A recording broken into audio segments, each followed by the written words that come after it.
தமிழுக்கு முதல் வணக்கம். இக்கல்லூரியின் முதல்வர்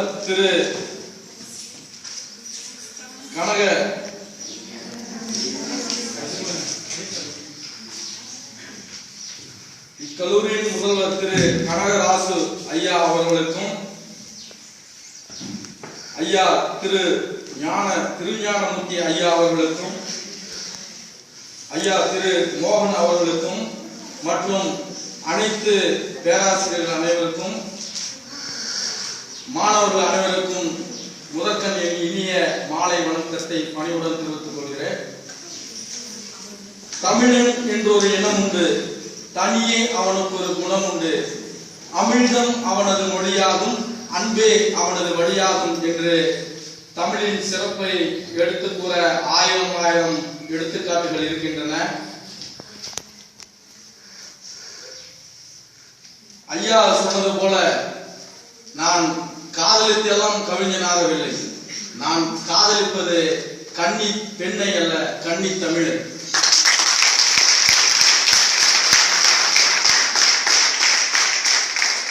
என்னுடைய முதல் படைப்பு வானம் உன் கையில்.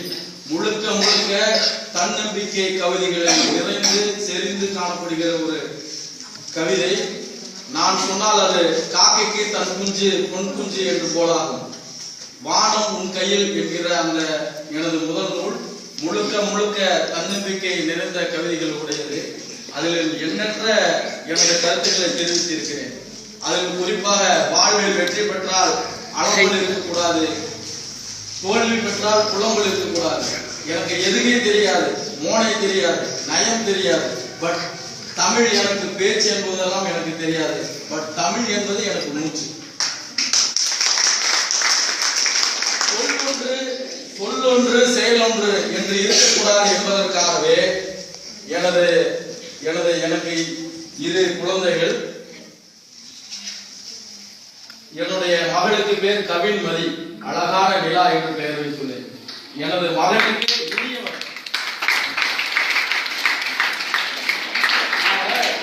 ஒரு மனிதன் என்பவன் சொல்லுக்கும் செயலுக்கும் அப்பாற்பட்டு வெவ்வேறாக, சில பேர் சொல்லுவார்கள், விடிய விடிய பேசுவார்கள், தமிழ் தமிழ் தமிழ், வீழ்ந்து கிடக்கிற தமிழ். தமிழ் எங்கும் வீழ்ந்து கிடக்கவில்லை, தமிழ் வாழ்ந்து கொண்டுதான் இருக்கிறது. தமிழ் போன்ற ஒரு முதன்மையான மொழி, முன்னோடியான மொழி இவ்வுலகில் வேற எந்த மொழியும் இல்லை.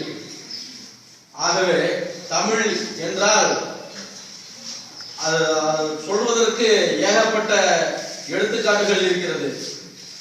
உயிர்மெய் ஆயுதம், உயிரெழுத்து மெய்யெழுத்து. ஒரு உயிரெழுத்து மெய்யெழுத்து, அது சேர்ந்தால் உயிர்மெய் எழுத்து ஆகிறது. இது போன்று ஒரு விளக்கம் உடைய மொழி வேற எந்த மொழியும் உலகில் இல்லை. ஒரு உயிரும் ஒரு மெய்யும் சேர்ந்தால் அதற்கு பிறக்க போகும் குழந்தை உயிர்மெய். ஒரு குடும்பம் போன்ற ஒரு மொழி நம் மொழி. இதே ஆங்கிலம் எடுத்தால், வேற எந்த மொழி எடுத்தாலும் வவல்ஸ், கிராமட்டிக்கல், கான்சனன்ட் இப்படிதான் போகுமே தவிர ஒரு மனித வாழ்க்கைக்கு ஒன்றி மற்ற மொழிகளெல்லாம் வேற எந்த விலங்கும் பேசாது. ஆனால் தமிழ் மொழி என்று எடுத்துக்கொண்டால் அது பசுவும் பேசும், அம்மா என்று தன் குழந்தையை கூப்பிடும். ஆகவே தமிழ் சொன்னா சொல்லிக்கிட்டே போகணும். கவிதை, அடுத்ததாக கவிதைக்கு வருகிறேன். கவிதை என்பது உள்ளத்து உள்ளது கவிதை, நெஞ்சம் உருவெடுப்பது கவிதை, தெல்ல தெளிந்த தமிழில் தேர்ந்து உரைப்பது கவிதை என்று கூறுகிறார். இது யார் சொன்னாங்க? தெரிஞ்சே கவிதை சொல்லலாம். நான் கேள்வி கேட்கிறேன். இந்த மாணவிக்கு ஒரு நீங்க எதை செய்தாலும் முழுக்க ஈடுபாடோடு செய்ய வேண்டும். ஒரு கேள்வி கேட்டால் அதற்குடைய உரித்த ஆன்சர், அதாவது கரெக்ட் ஆன்சர் உடனே சொன்னால் அது நம்மளுக்கு நம்ம அதில் நான் தொடர்பு கொண்டுகிட்டே இருக்கணும்னு அர்த்தம். ஒரு கேள்வி கேட்டால் அது உடனே தேங்காயை உடைத்தது போல் பட்டென்று சொல்ல வேண்டும். அதுபோன்று நமது மற்ற துறைகளில் மற்ற பாடத்தில் நம்ம தெளிவு இல்லாவிட்டாலும் தமிழில் நம்ம தெளிவாக இருந்தால் நிச்சயம் தமிழால் நாம் நிச்சயம் வாழ்வோம் என்று கூறுகிறேன். கவிதை என்பது ஆங்கிலத்தில் ஒரு பொன்மொழி சொல்வார்கள், one diagram is equal to 1000 words. 1 diagram is equal to 1000 words. இது எதுக்காக சொல்கிறேன் என்றால் ஒரு படத்தை போட்டு இந்த படத்தை போட்டு இதை 1000 வார்த்தைகளாக நாம் விவரிக்கலாம். ஒரு படத்தை போட்டு அதை 1000 வார்த்தைகளாக விவரிக்கலாம். பட் கவிதை என்பது ஷார்ட் அண்ட் ஸ்வீட், இனிமையாக எளிமையாக ஒருவனுக்கு புரிய அறம் செய்ய விரும்பு. இதை விட ஒரு மனிதனுக்கு எளிமையா வேற எந்த நூலையும் சொல்லவும் முடியாது, வேற எந்த மொழியிலையும் சொல்லவும் முடியாது. அறம் செய்ய விரும்பு. பசு மரத்துல ஆணி அடிச்சது மாதிரி, ஆறுவது சினம், இயல்வது கரவை. இப்படி வேற எந்த மொழிக்கும் இந்த மாதிரி ஒரு சிறப்பு கிடையாது. ஆகவே இன்னும் நம்ம பசங்க பாணியில் சொல்ல போனா கட்டுரை என்பது டெஸ்ட் மேட்ச் மாதிரி, கவிதை என்பது 2020 மாதிரி. ஆக கவிதையை நீங்க லைக் பண்ணணும். கவிதை என்பது சாதாரண கிடையாது. ஒரு பாரதியார் பாடியிருக்கிறார், வங்கத்து மிகை, அதாவது வங்கத்துல ஓடுற அந்த தண்ணியெல்லாம் கொண்டு வந்து நம்ம இதுல சேர்க்கணும். அப்ப அதை பத்தி தான் என்ன பேசுறோம். வானில் ஈந்தும் நிலவில் நாளை பள்ளிக்கூடம் நடக்கும்னு ஒரு பாட்டுல வருது. அது இன்னைக்கு மங்கள்யான் மூலியம் சந்திரயான் மூலியம் நம்ம நிறைவேற்றுறோம். ஆக ஒரு படைப்பாளியின் நோக்கம், ஊக்கம், ஆக்கம் எதை எடுத்தாலும் அது 500 ஆண்டுகள், 1000 ஆண்டுகள், 2000 ஆண்டுகள் நிலைத்து நிற்கும். ஒரு தஞ்சை பெரிய கோயிலை கட்டியது யார்? ராஜராஜ சோழன். கிட்டத்தட்ட அது எத்தனை ஆண்டுகளாக இருக்கிறது? சரி, 1000 ஆண்டுகள் கடந்து இருக்கிறது. அதே போன்று திருக்குறளை இயற்றியது யார்? அது எத்தனை ஆண்டுகள் நிலை பெற்றிருக்கிறது? ஆக ஒரு படைப்பாளியின் படைப்பானது 10 ஆண்டுகள், 20 ஆண்டுகள், 50 ஆண்டுகள், 1000 ஆண்டு, 2000 ஆண்டு, 3000 ஆண்டு ஒரு படைப்பாளியின் படைப்பு எப்பொழுதும் இருந்து கொண்டே இருக்கும். ஆகவே நீங்கள் அனைவரும் படைப்பாளிகளாக உருவாக வேண்டும், சாதனை படைக்க வேண்டும். என் புருஷனும் கச்சேரிக்கு போனார் என்ற கதையாக கல்லூரிக்கு வந்து செல்லாமல், நான் சொல்வது சிரிப்பதற்காக, சிந்திப்பதற்காக சொல்கிறேன். ஒவ்வொரு மனிதனுக்கும் ஒரு லட்சியத்தை தனக்குள் விதைத்துக் கொள்ள வேண்டும். அந்த லட்சியத்தை தனக்குள் தேட வேண்டும். அந்த லட்சியத்துக்காக உழைக்க வேண்டும். ஒரு இனத்திற்காக 27 ஆண்டுகள் சிறைவாசம் இருந்த மனிதர், அந்த புனிதரின் பெயர் என்ன? 27 ஆண்டுகள் ஒரு இனத்திற்காக 27 ஆண்டுகள் சிறைவாசம் இருந்த மனிதனின் பெயர் கருப்பினத்தவர் தான். தெரிஞ்சது யாரு சொன்னமா? இல்லையா? அவங்கள ஒரு கை தட்டு.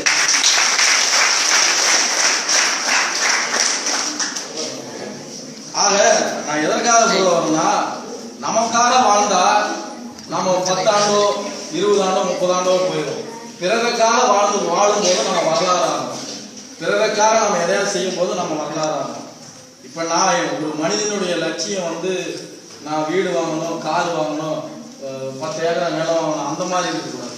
லட்சியம் என்பது நாம் வாழ வேண்டும், நம்மால் பிறர் வாழ வேண்டும். ஆக நான் சொன்னது அனைத்துமே ராஜராஜன் சோழன் ஆகட்டும், வள்ளுவர் ஆகட்டும், நெல்சன் மண்டேலா ஆகட்டும், இன்னும் எண்ணற்ற மனிதர்கள் இருந்து கொண்டே இருக்கிறார்கள். அதாவது சொல்லிக்கொண்டே போகலாம். ஒரு மனிதன் வாழ்வில் நிலைத்து நிற்க அவனது சிந்தனையும் செயலும் தேவை, ஒவ்வொரு மனிதனுக்கும் தேவை. ஆக ஒரு காந்தியை வந்து, காந்தியின் இயற்பெயர் என்ன?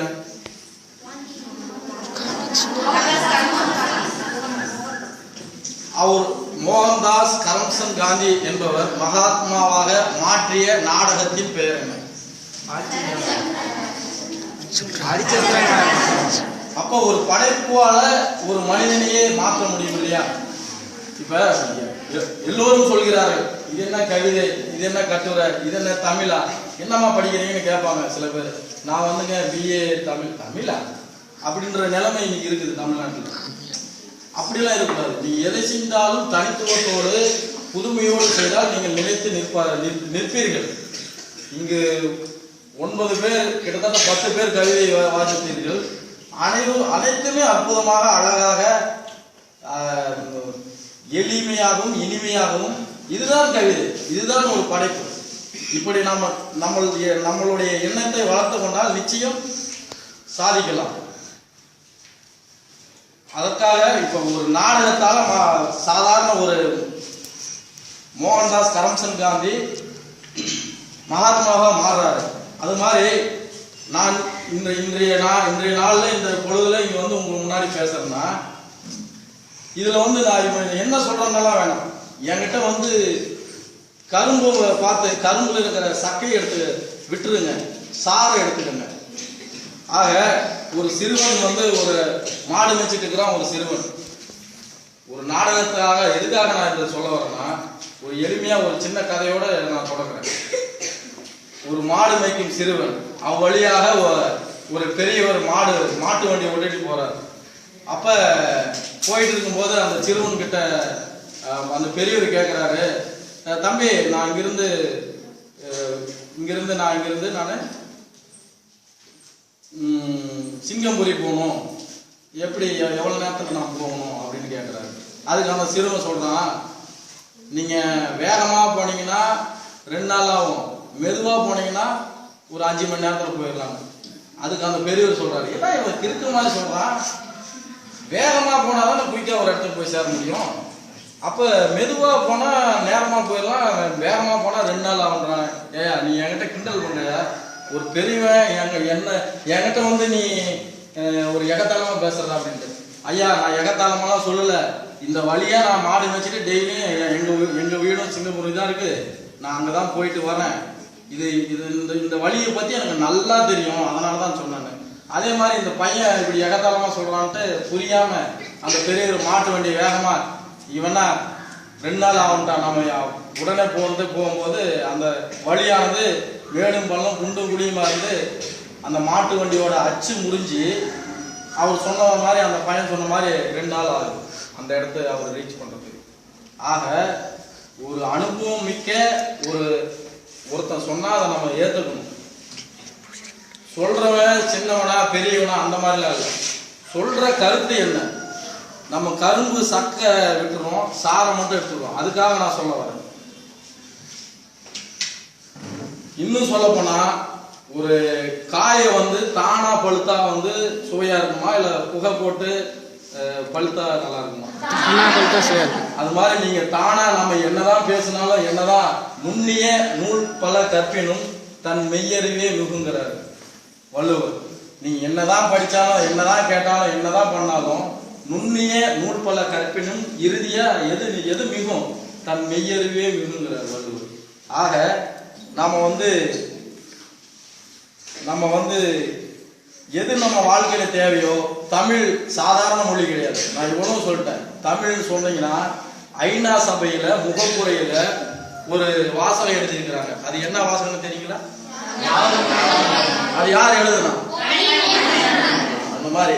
அப்ப இது வேற எந்த மொழிக்கும் இல்லாத சிறப்பு தானே. யாதும் ஊரே யாவரும் கேளுங்கிறது வந்து ஐநா சபைங்கிறது வந்து உலக நாடுகள் அனைத்து நாடுகளும் ஒரு ஹெட் குவார்டர், தலைமையிடம். அந்த இடத்துலயே வந்து நம்ம தமிழன் எழுதிய தமிழ் நூலில் இடம்பெற்ற அந்த வாசகம் இருக்கு. அதுக்காக கவிதைங்கிறது வந்து கவிதை சொன்னா சொல்லிட்டே போலாம். கவிதைக்காக தான் ஆசியாவிலே முதல் நோபல் பிரைஸ் கவிதைக்கு தான் கிடைச்சது. அது எந்த நூலுக்கு?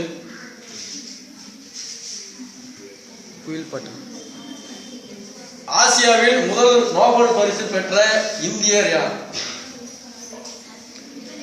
கவிதைன்னு சொல்லிட்டு அப்புறம் இவ்வளவு நேரம் பண்ண ஜனகணமன எழுதினார் இல்லைங்களா, ரவீந்திரநாத் தாகூர். கீதாஞ்சலி என்கிற படைப்புக்காக 1913. சரி, இதுல எத்தனை பேர் டிஎன்பிசி மற்ற அதர் எக்ஸாம் எல்லாம் எழுதுறதுக்கு முயற்சி பண்ணிட்டு இருக்கீங்க? அப்ப இவ்வளவு பின்தங்கி இருந்தா நாம எப்படி வாழ்க்கையில முன்னாடி வர்றது? நான் சொல்றது வந்து எதுவுமே சிரிக்கிறதுக்காக எடுத்துக்கூடாது, சிந்திங்க நல்லா. அப்ப ஒரு கவிதைன்னு சொல்றாங்க இல்லையா, கவிதையால இவ்வளவு சாதனைகள் பண்ண முடியும்னு நான் சொல்ல வரேன். 1913 கீதாஞ்சலி என்கிற படைப்புக்காக நோபல் பிரைஸ் ஆசியாவிலே முதல் மனிதரா நம்ம ரவீந்திரநாத் தாகூருக்கு இப்ப கிடைக்குது. அதோடு மட்டுமல்ல, கீதாஞ்சலி எக்ஸ்பிரஸ் அதன் நினைவா இந்தியாவில் எத்தனையோ எக்ஸ்பிரஸ் ஓடுது. நம்ம பேசாதீங்க தயவுசெய்து. கீதாஞ்சலி எக்ஸ்பிரஸ் மேற்கு வங்காளத்திலிருந்து டெல்லி வரைக்கும் நம்ம கீதாஞ்சலி எக்ஸ்பிரஸ்னு அதன் நினைவா ஓடிட்டு இருக்கு. இது வரைக்கும் யாருக்கும் தெரிஞ்சிருக்க வாய்ப்பு இல்லை. கீதாஞ்சலி எக்ஸ்பிரஸ் இந்த கவிதையால நான் சொல்லுவேன். ஒரு கவிதை தான் ஒரு நாட்டின் தேசிய கீதமாகும். ஒரு கட்டுரை ஆகல, புரியுதுங்களா? ஒரு நாவல் ஆகல, கவிதை தான். எளிமையா இனிமையா புரியும்படியா இருக்கிறது கவிதை. அதுக்காக நான் சொல்ல வரேன். அதே மாதிரி கோதான் எக்ஸ்பிரஸ் அப்படின்னு சொல்லிட்டு மகாராஷ்டிராவிலிருந்து மேற்கு வங்காளம் கோரக்பூர் வரைக்கும் ஒரு எக்ஸ்பிரஸ் போகுது. அது எதுக்குன்னா கோதான் அப்படிங்கிற படைப்பு. அது பிரேம் சந்த் அப்படிங்கிற ஒரு மகாராஷ்டிரா கவிஞர் எழுதின படைப்புக்காக கோதான் எக்ஸ்பிரஸ் அப்படின்னு சொல்லிட்டு அந்த எக்ஸ்பிரஸ் இப்பயும் அட் பிரசன்ட்ல மூவ் ஆகிட்டு இருக்கு. கீதாஞ்சலி எக்ஸ்பிரஸும் மூவ் ஆகுது, கோதான் எக்ஸ்பிரஸும் மூவ் ஆகுது. ஆக கவிதையால ஒரு படைப்பால நம்ம நிற்க முடியும். அதற்காக நான் சொல்ல வரேன்.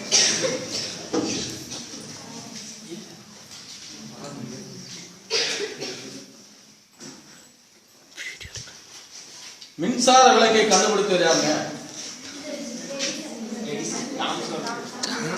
சிறந்த ஊரு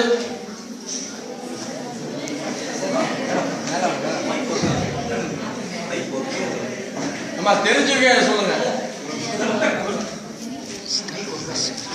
தாமஸ் ஆல்வா எடிசன் எந்த நாட்டை சேர்ந்தவர்? இங்கிலாந்து.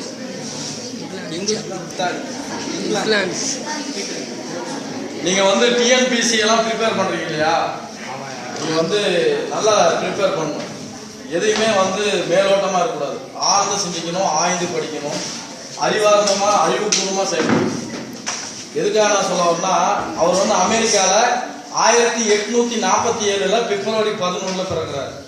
யாரும் ஹிண்ட்ஸ் எடுக்கிற மாதிரி தெரியல. ஒன்றும் இந்த காதல் வாங்கி அந்த காதல் விடுறாங்க. சரி, தாமஸ் ஆல்வா எடிசன் அமெரிக்காவை சார்ந்தவர்.